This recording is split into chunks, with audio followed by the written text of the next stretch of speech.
Hello, good day and welcome to About Device. Today we are going to be learning how to restore last opening page of a document by using Adobe Acrobat. So we are going to be using this document as a sample. Let's assume you are in page 6. When you close the document and reopen, it's going to begin from page 1. But if you want the document to begin from page 6, then this is a guide. First of all, launch Adobe Browse PDF, then go to Edit, go to Preferences.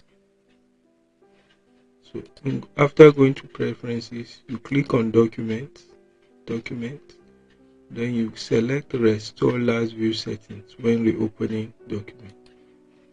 Then you scroll down and click on OK.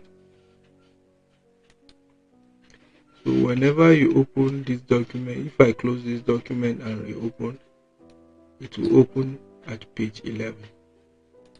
So let's try it. I've closed the document. So you can see that it opened at page 11. With this, you can easily continue where you stopped in a document. So thanks for watching this tutorial. Please like, share and subscribe to About Device for more tech related tutorials. Thank you.